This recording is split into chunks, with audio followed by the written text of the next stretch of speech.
कैलासो नवनीततिक्षितिरियं प्राग्जग्दमृल्लोष्ठति क्षीरोदोऽपि निपीतदुग्धदिलसत्स्मेरे प्रफुल्ले मुखे मात्रा जीर्णधिया दृढं चकितया नष्टास्मि दृश्चक्कया दूदूवत्सक जीव जीव चिरम् इत्युक्तो वदान्नो हरिः किञ्चित् कुञ्चितलोचनस्य पिबतः पर्याय पीतस्तनम् सद्यः प्रस्नुतदुग्धबिन्दुमपरम् हस्तेन सम्मार्जतः मात्रैकाङ्गुलिलालितस्य चुबुके स्मेराननस्यादरे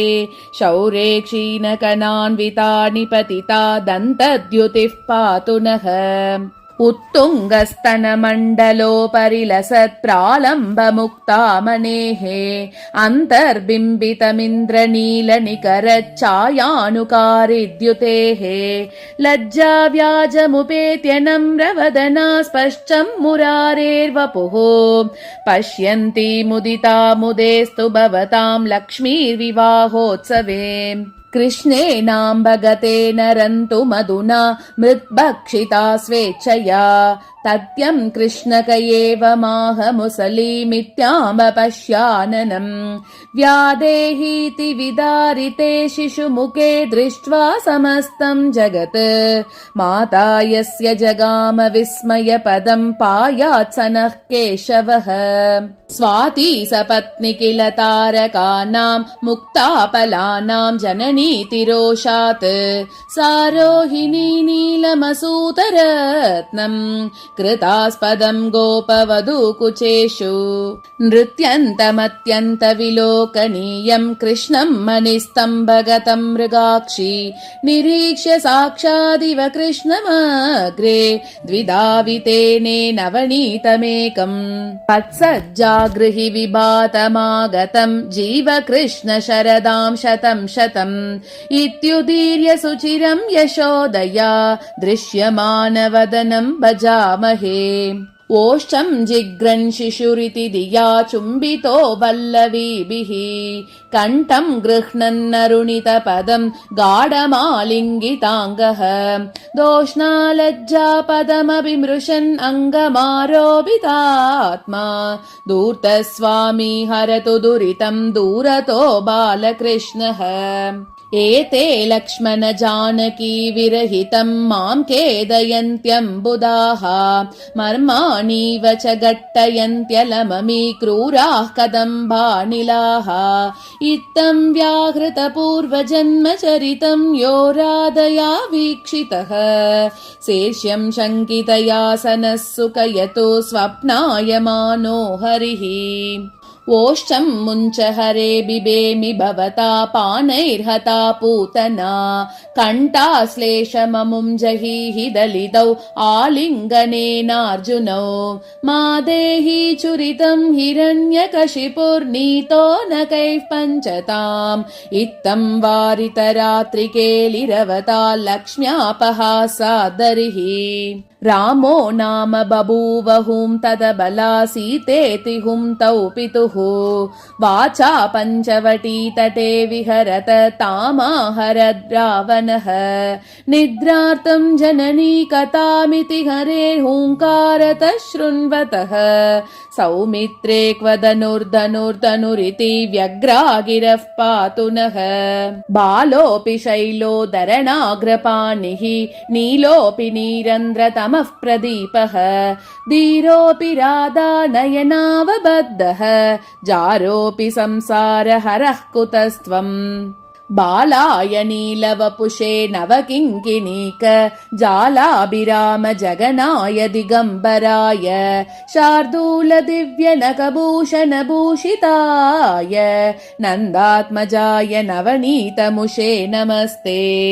पाणौ पायसभक्तमाहितरसं बिभ्रन्मुदा दक्षिणे सव्ये शारदचन्द्रमण्डलनिभं हैयङ्गवीनं ददत् कण्ठे कल्पितपुण्डरीकनगमप्युद्धामदीप्तिं वहन् देवो दिव्यदिगम्बरो दिशतु नः सौख्यं यशोदा शिशुः किङ्किनिकिनिकिनिरभसैः अङ्गनभुविरिङ्गणैः सदाटन्तम् कुङ्कुणुकुणुपदयुगलम् कङ्कणकरभूषणम् हरिम् वन्दे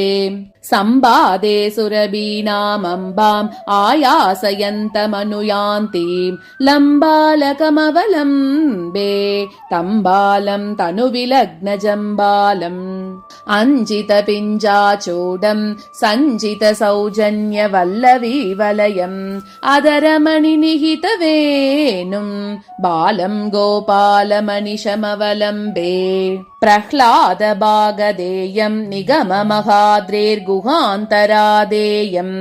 नरहरिपदाभिधेयम् विबुधविधेयम् ममानुसन्धेयम्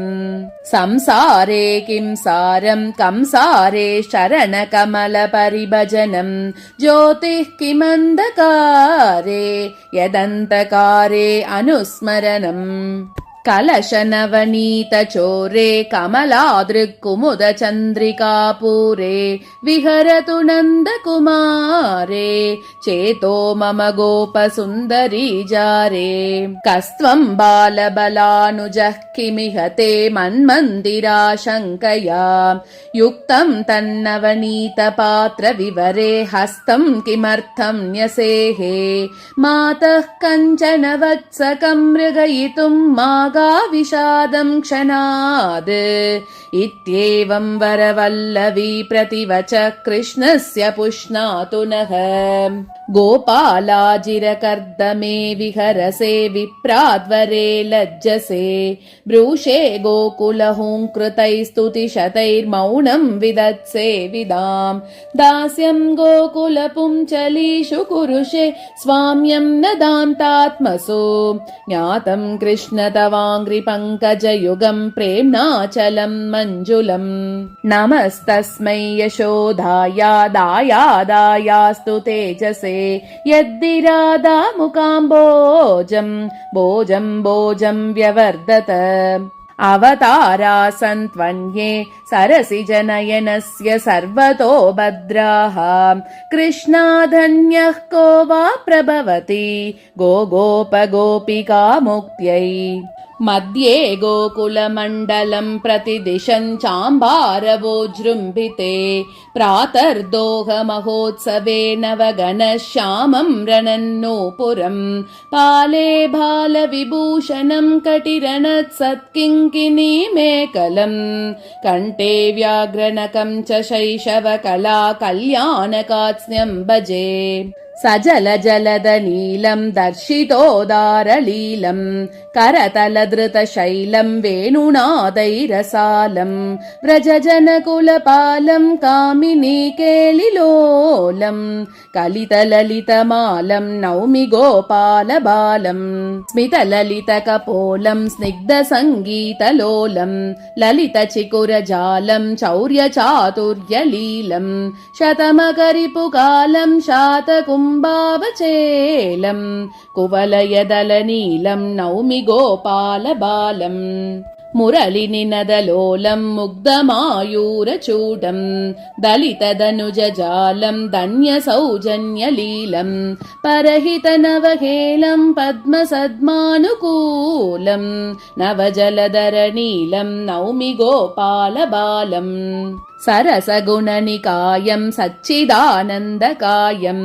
शमितसकलमायम् सत्यलक्ष्मीसहायम् शमदमसमुदायम् शान्तसर्वान्तरायम्